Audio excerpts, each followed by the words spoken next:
안녕하세요. 생명존중 힐링TV 오행자입니다. 반갑습니다. 자, 오늘은 공자의 이야기, 어떻게 원하는 삶을 살 것인가 라는 책, 우간님이 지었고요. 임대근 님이 옮긴 이 책인데요. 네 번째 이야기 함께 나눠보도록 하겠습니다. 논어 위령공 편에 나오는 이야기고요. 불왈, 여지하, 여지하자, 오말, 여지하 야이의 이렇게 나와 있습니다. 이게 무슨 뜻이냐면요. 자, 어찌하면 좋을까, 어찌하면 좋을까 하며 고민하고 노력하지 않는 사람이라면 공자도 이거는 어찌할 수가 없다라는 이야기예요. 이 책, 이제 이 이야기를 시작하는 상황은요, 공자가 제자들하고 14년 동안 여러 나라를 돌아다니면서 이제 정치를 같이 하려고 하다가 못하고 이제 결국 노나라로 이제 돌아왔어요. 돌아오니까, 어쨌든 자공이 이렇게 생각하기엔 노나라를 돌아오니까 되게 편안한 거예요. 그리고 이제 공부했던 곳을 봐도 편안하고, 또 공자가 이렇게 14년 만에 돌아오니까 노나라 군주도 너무 환영을 하고, 그리고 또 주변에 이제 많은 사람들이 뭐 오나라, 송나라 뭐 여러 나라에서도 공자한테 아이들을 보내는 거죠. 가르침을 받게 하려고. 그러는 상황에 이제 10월쯤에 노나라에 이제 메뚜기 떼가 습격을 한 거예요. 근데 이게 이제 종종 있는 일이긴 한데, 이번처럼 이제 초겨울에 이렇게 습격이 일어난 것은 이제 전에 없던 일이다라고 해서 이제 그 나라의 노나라에 유언비어가 돌기 시작한 거예요. 하늘이 진노해서 노나라를 벌하려고 하는 것이다. 이제는 하늘이 무너지고 땅이 꺼지는 그런 재난이 닥칠 것이다. 막 이러면서 민심이 흉흉해지고 이제 사람들이 혼란에 빠져들어가고 있는 거죠. 그러다 보니까 그 이제 노나라의 군주도 애공의 마음도 어지럽기는 마찬가지였다라고 합니다. 그래서 이제 그 정권을 잡고 있던 개강자라고, 그 개씨 집안이 이렇게 이제 정권을 잡고 임금을 보필 하면서 이렇게 있던 시절이라고 해요. 그 개강자가 이제 공자를 찾아온 거예요. 왜 겨울에 메뚜기 떼의 습격이 일어났는지, 큰 재난의 예고가 아닌지 어떻게 생각하냐 하고 이제 공자한테 물은 거죠. 그런데 이제 공자가 얘기해요. 내가 듣기로 10월에는 심성이 뭐냐면은 전갈 자리에서 그 되게 중심이 되는 별자리래요. 그래서 제일 빛나는 별자리인데, 그 심성이 서쪽으로 저물기 때문에 날씨가 추워지고 만물이 칩거에 들어가 겨울이 시작됐음을 이제 됐다는 것을 알리는 시기라고 해요. 그래서 이제 그때는 이렇게 이제 메뚜기나 뱀이나 전갈 곤충들이 이제 활동을 이제 멈추고 저기를 하는 거죠. 그런데 이때 이렇게 활동을 하는데 아직 이제 9월이 가지 않은 것 같다. 그러니까 9월이 가지 않은 것 같다. 아직 메뚜기랑이 이렇게 있는 거 보니 9월이 가지 않은 것 같다. 그러니 내 생각에는 날짜 계산을 잘못한 것 같다라고 공자가 이야기를 해준 거예요. 그러니까 이 공자를 찾아온 개강자가 이제 신하들한테 날짜 계산을 다시 해봐라 했더니 진짜로 날짜 계산을 잘못한 거였어요. 그래서 이제 윤9월이 있었고 이제 윤달 들었다는 말 하죠. 9월에 윤달이 들어서 아직 이제 메뚜기 떼가 이렇게 나타나는 것은 이상한 일이 아니다라는 것을 이제 알게 되고, 곧바로 이제 이 말이 전국에 발표가 되고, 그러니까 이제 민심이 좀 안정이 되었겠죠. 그래서 이제 사람들이 이제 막 칭찬을 하는 거죠. 그 사람이 이제 그 개강자가 이제 자공한테 얘기한, 자네 선생님은 천문과 지리에 통달하지 않은 바가 없으니 정말 대단하다라고 칭찬을 하고, 어쩌면 하늘에서 내린 선생님을 성인으로 만들려고 그렇게 다재다능한 재능을 주신 것이 아닌가 합니다. 이러면서 이제 자공이 자랑스럽게 얘기를 한 거예요. 그래서 이제 그 일이 지나고 수업 시간에 이제 선생님한테, 공자한테 그런 이야기를 한 거죠. 이제 성인이 돼서 우리 공자 선생님을 성인으로 이렇게 만들려고 이런 다양한 재능을 준 것 같다라고 얘기하니까 이제 공자가 물어보는 거예요.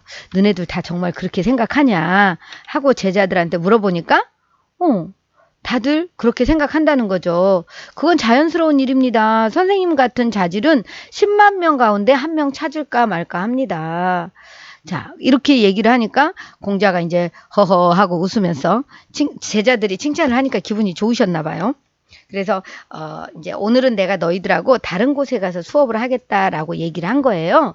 그래서 이제 제자들을 데리고 이렇게 쫙 갔는데 거기가 어디였냐면 바로 그 재상부라고 이야기를 하는데 옛날에 그 임금을 가까이서 모셨던 사람이 사는 집인데 이제 계씨들이 이렇게 대대손손 3대인가를 이렇게 쭉 재상을 지냈다고 해요. 그 계씨 3대 모두 재상을 지낸 그 집 앞에 간 거예요.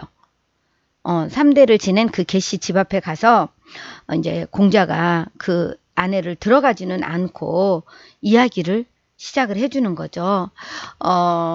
예전에 수십 년 전에 이곳에서 계씨가 사에 해당하는 귀족들, 선비들 이제 뭐 그 귀족 중에 가장 낮은 직급이라고 해요. 그 사에 해당하는 귀족들을 초청해서 연회를 베푼 적이 있었다. 사는 그 귀족 가운데서도 가장 낮은 등급인데 이제 이 중에 또 교육을 받은 사람 중에 또 인재가 있기도 하니까 이제 계시 연회는 그런 지원 세력을 만들려고 그런 연회를 베풀었다. 그런 인재를 발굴하려고. 그런데 이제 그 연회장에 참석한 귀족 가운데 한 17살쯤 된 젊은이가 이제 거기를 있었어요. 17살 된 젊은이가 있었는데, 이제 아버지는 원래 무사였는데, 나중에 그 추후배 우두머리를 지낸 바가 있어서 사 가운데서도 꽤 명성이 높은 영향력이 있는 사람이었대요. 그런데 아쉽게도 그 연회가 있기 얼마 전에 그 아버지가 돌아가신 거예요. 그래서 그 연회에 참가할 자격은 충분히 있는 거죠. 이 17살 먹은 청년이. 그래서 이제 또 어머니한테 예의범절도 잘 배웠고, 그래서 그 연회에 가서 충분히 이렇게 이제 참석할 수 있는 자질을 가지고 있어서 간 거죠. 그래서 딱 갔는데 그 젊은이가 문을 열고 딱 들어서자 거기에 이제 집에 가신들이 그 관리하는 사람이 여기는 무엇 때문에 왔느냐 이러고 물어본 거예요. 그러니까 젊은이가 놀라서 연회에 참석하러 왔다. 이렇게 얘기를 했어요. 그래서 이제 이 가신이 그 집안의 신하가 이제 집안에 일하는 사람이겠죠. 이 젊은이를 보고 얘기한 거예요. 우리가 모시려는 분들은 사인데 뭐 하는 놈이 와서 숟가락 하나 더 놓겠다는 거냐? 손님들 길 막지 말고 썩 꺼져라 하고 얘기를 한 거예요. 그러니까 참 당황했겠죠. 분명히 참가할 자격이 있는데 그렇게 냉대를 당했으니까 갑자기 목이 메이네요. 냉대를 당했으니까 되게 슬펐을 거 아니에요. 근데 그 사람이 누구였냐면 바로 공자였어요. 그래서 제자들한테 그 사람이 바로 너희 앞에 있느니라 라고 이야기를 한 거예요. 그래서 제자들이 다 놀랬겠죠. 선생님이 그런 시절이 있었다는 것, 공자도 이제 자기 어린 시절이나 젊었을 때 힘들었던 이야기는 별로 안 했던 것 같아요. 그러니까 이제 학우들이 참지 못하고 제자들이 물어본 거죠. 그렇다면 그 뒤에는 어떻게 됐냐고 이렇게 말을 흐리면서 물었어요. 그러니까 이제 공자가 얘기하죠. 내가 더 어찌할 수 있었겠느냐. 그 상황에서 하는 수 없이 치욕을 참으면서 씩씩거리고 집에 가서 어머니 앞에서 한바탕 펑펑 눈물을 쏟고 울었다. 그러니까 이제 제자들이 보기에 얼마나 안타까웠겠어요. 충격이죠. 그러니까 그래서 이제 놀란 토끼 눈을 하고 제자들이 바라보니까 이제 공자가 하는 얘기예요. 그러나 운다고 무슨 소용이 있겠냐. 그렇게 울고 나니 한 가지 이치를 깨닫게 되었다. 다른 사람의 힘이 센 것을 원망하느니 차라리 내 스스로가 분발해야겠노라고. 다른 사람에게 존중을 받으려면 반드시 그럴 만한 능력과 실력을 갖추고 있어야 한다는 것을 깨달은 거죠, 공자가. 그래, 내가 이렇게 약하니까, 힘이 없으니까 니들이 나를 무시하는구나. 그러면 내가 어떻게 해야 되겠냐.